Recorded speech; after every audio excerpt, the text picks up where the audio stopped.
ਰਾਸ਼ਟਰਪਤੀ ਟਰੰਪ ਹੁਣਾਂ ਦੀ ਨਿੱਜੀ ਵਕੀਲ ਰਹੀ ਅਲੀਨਾ ਹਾਬਾ, ਜਿਸ ਨੂੰ ਨਿਊ ਜਰਸੀ ਦੇ ਵਿੱਚ ਯੂਐਸ ਅਟਾਰਨੀ ਦੇ ਤੌਰ ਦੇ ਉੱਤੇ ਐਕਟਿੰਗ ਯੂਐਸ ਅਟਾਰਨੀ ਦੇ ਤੌਰ ਦੇ ਉੱਤੇ ਰਾਸ਼ਟਰਪਤੀ ਟਰੰਪ ਹੁਣਾਂ ਨੇ ਲਾਇਆ ਸੀ, ਜਿਨ੍ਹਾਂ ਨੇ ਕ੍ਰਿਮੀਨਲ ਚਾਰजेस ਜੇਮਸ ਕੌਮੀ ਤੇ ਜਿਹੜੀ ਅਟਾਰਨੀ ਜਨਰਲ ਨਿਊਯਾਰਕ ਦੀ ਲਟੀਸ਼ਾ ਜੇਮਸ ਉਹਨਾਂ ਦੇ ਉਲਟ ਲੈ ਕੇ ਆਂਦੇ ਸੀ, ਉਹ ਅੱਜ ਫਾਈਨਲੀ ਰਿਜ਼ਾਈਨ ਕਰ ਗਏ ਹੈਗੇ ਆ। ਇਹਨਾਂ ਦੇ ਉਲਟ ਬੇਸਿਕਲੀ ਜਿਹੜੀ ਜੱਜਮੈਂਟ ਆ ਉਹ ਇਹ ਆਈ ਸੀ, ਵੱਖ-ਵੱਖ ਜਿਹੜੀ ਅਦਾਲਤ ਨੇ ਦੁਆਰਾ ਫੈਡਰਲ ਅਪੀਲ ਕੋਰਟ ਆ ਉਹਨਾਂ ਨੇ ਇਹ ਆਖਿਆ ਸੀ ਵੀ ਇਹਨਾਂ ਦੀ ਜਿਹੜੀ ਨੋਮੀਨੇਸ਼ਨ ਆ, ਜਿਸ ਤਰੀਕੇ ਦੇ ਨਾਲ ਇਹਨਾਂ ਦੀ ਨਿਯੁਕਤੀ ਕੀਤੀ ਗਈ ਆ, ਉਹ ਗੈਰ ਸੰਵਿਧਾਨਿਕ ਆ, ਅਨਕੌਂਸਟੀਟਿਊਸ਼ਨਲ ਆ। ਅਟਾਰਨੀ ਜਨਰਲ ਅਮਰੀਕਾ ਦੇ ਪੈਮ ਬੌਂਡੀ ਉਹਨਾਂ ਨੇ ਕਿਹਾ ਵੀ ਜਿਹੜੀ ਅਲੀਨਾ ਹਾਬਾ ਆ ਉਹ ਅਜੇ ਡਿਪਾਰਟਮੈਂਟ ਆਫ ਜਸਟਿਸ ਦੇ ਵਿੱਚ ਸੀਨੀਅਰ ਐਡਵਾਈਜ਼ਰ ਦੇ ਤੌਰ ਦੇ ਉੱਤੇ ਰਹਿਣਗੇ। ਜਿਹੜੇ ਅਟਾਰਨੀ ਜਨਰਲ ਹੁੰਦੇ ਨੇ ਯੂਐਸ, ਜਿਹੜੇ ਅਟਾਰਨੀਜ਼ ਆ ਉਹਨਾਂ ਨੂੰ ਜਿਹੜੇ ਸੀਨੀਅਰ ਐਡਵਾਈਜ਼ਰ ਦੇ ਤੌਰ ਦੇ ਉੱਤੇ ਹੁਣ ਆਪਣੀਆਂ ਸੇਵਾਵਾਂ ਦੇ ਤੌਰ ਦੇ ਉੱਤੇ ਭੂਮਿਕਾ ਨਿਭਾਉਣਗੇ। ਕ੍ਰਿਮੀਨਲ ਜਿਹੜੇ ਚਾਰजेस ਆ ਜੇਮਸ ਕੌਮੀ ਤੇ ਲਟੀਸ਼ਾ ਜੇਮਸ ਦੇ ਉਲਟ ਜਿਹੜੇ ਲਿਆਂਦੇ ਗਏ ਸੀਗੇ, ਉਹਨਾਂ ਨੂੰ ਡਿਸਕੁਆਲੀਫਾਈ ਇਸੇ ਆਧਾਰ ਦੇ ਉੱਤੇ ਕਰ ਦਿੱਤਾ ਗਿਆ ਸੀਗਾ। ਰਾਸ਼ਟਰਪਤੀ ਟਰੰਪ ਉਹਨਾਂ ਦੇ ਡਿਫੈਂਸ ਲਾਇਰ ਦੇ ਤੌਰ ਦੇ ਉੱਤੇ ਅਲੀਨਾ ਹਾਬਾ ਉਹ ਫੇਮਸ ਜਿਹੜੇ ਉਹ ਹੋਏ ਸੀਗੇ। Third circuit court of appeal ਨੇ ਜਿਹੜੇ ਡਿਸਟ੍ਰਿਕਟ ਜੱਜ ਦੀ ਰੂਲਿੰਗ ਦਿੱਤੀ ਸੀ ਉਸ ਨੂੰ ਅਪਹੈਲਡ ਕਰ ਦਿੱਤਾ ਸੀ, ਬਰਕਰਾਰ ਰੱਖਿਆ ਸੀ।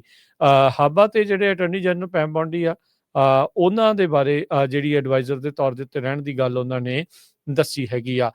ਜਿਹੜੇ ਯੂਐਸ ਅਟਾਰਨੀ ਹੈਗੇ ਆ ਡਿਸਟ੍ਰਿਕਟ ਆਫ ਨਿਊ ਜਰਸੀ ਦੇ ਅਲੀਨਾ ਹਾਬਾ ਨੇ ਆਪਣੀ ਜਿਹੜੀ ਰਿਜ਼ਾਈਨ ਕਰਨ ਵੇਲੇ ਜਿਹੜਾ ਉਹ ਕਿਹਾ, ਕਹਿੰਦੇ ਵੀ ਥਰਡ ਕੋਰਟ ਦੀ ਰੂਲਿੰਗ ਦੇ ਆਧਾਰ ਦੇ ਉੱਤੇ ਸਟੇਬਿਲਿਟੀ ਨੂੰ ਪ੍ਰੋਟੈਕਟ ਕਰਦੇ ਹੋਏ ਆਪਣੇ ਆਫਿਸ ਦੀ ਜਿਹੜੀ ਇੰਟੀਗ੍ਰਿਟੀ ਆ ਉਸ ਨੂੰ ਬਰਕਰਾਰ ਰੱਖਣ ਦੇ ਲਈ, ਜਿਸ ਨੂੰ ਮੈਂ ਕਹਿੰਦੀ ਵੀ ਬਹੁਤ ਪਿਆਰ ਕਰਦੀ ਹਾਂ, ਇਸ ਲਈ ਮੈਂ ਸਟੈਪ ਡਾਊਨ ਕਰਨ ਜਾ ਰਹੀ ਹਾਂ ਯੂਐਸ ਅਟਾਰਨੀ ਦੇ ਅਹੁਦੇ ਦੇ ਉੱਤੇ।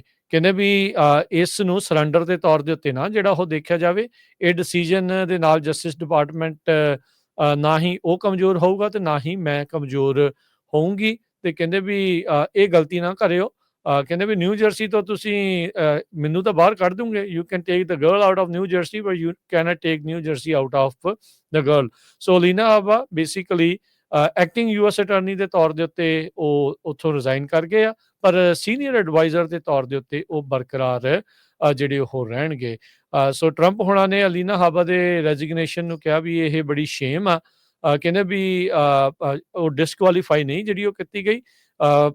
ਹੋ ਸਕਦਾ ਵੀ ਆਉਣ ਵਾਲੇ ਸਮੇਂ ਦੇ ਵਿੱਚ ਹਰਜੋਤ ਸਿੰਘ ਜੀ ਮੁੜ ਕੇ ਰਾਸ਼ਟਰਪਤੀ ਟਰੰਪ ਇਹਨਾਂ ਨੂੰ ਨੋਮੀਨੇਟ ਜਿਹੜੇ ਉਹ ਕਰ ਸਕਦੇ ਹੈਗੇ ਆ। ਸੋ ਹੁਣ ਇਹ ਦੇਖਣਾ ਹੋਊਗਾ ਵੀ ਹੁਣ ਇਹਨਾਂ ਦੇ ਅਹੁਦੇ ਤੋਂ ਲਾਂਭੇ ਹੋਣ ਤੋਂ ਬਾਅਦ 'ਚ ਜਿਹੜੇ ਕੇਸ ਨਿਊ ਜਰਸੀ ਦੇ ਵਿੱਚ ਯੂਐਸ ਅਟਾਰਨੀ ਆਫਿਸ ਦੇਖ ਰਿਹਾ ਸੀ, ਉਹ ਕਿਹਨਾਂ ਦੀ ਨਿਗਰਾਨੀ ਹੇਠ ਅੱਗੇ ਚੱਲਣਗੇ ਤੇ ਦੇਖਦੇ ਕੀ ਹੁੰਦਾ ਹੈ। ਉਧਰ ਲਿੰਡਸੀ ਹੈਲੀਗਨ, ਜਿਹੜੇ ਦੂਜੇ ਇੱਕ ਲਾਇਰ ਜਿਨ੍ਹਾਂ ਨੂੰ ਟਰੰਪ ਹੋਣਾ ਨੇ ਲਾਇਆ ਸੀਗਾ ਅਜਿਹੇ ਹੀ ਕੁਛ ਕੇਸਾਂ ਦੇ ਲਈ, ਉਹ ਹੁਣ ਅੱਗੇ ਕੀ ਫੈਸਲਾ ਜਿਹੜਾ ਉਹ ਲੈਂਦੀ ਆ, ਕਿ ਉਹ ਵੀ ਇਹਨਾਂ ਦੇ ਰਾਹ ਦੇ ਉੱਤੇ ਰਿਜ਼ਾਈਨ ਕਰਨ ਵਾਲੇ ਪਾਸੇ ਜਿਹੜੇ ਉਹ ਕਰਨਗੇ, ਜਾਂ ਫਿਰ ਇਵੈਂਚੁਅਲੀ ਉਹ ਆਪਣੀ ਐਕਟਿੰਗ ਪੋਜੀਸ਼ਨ ਦੇ ਉੱਤੇ ਯੂਐਸ ਅਟਾਰਨੀ ਦੀ ਪੋਜੀਸ਼ਨ ਦੇ ਉੱਤੇ ਬਰਕਰਾਰ ਰਹਿਣਗੇ।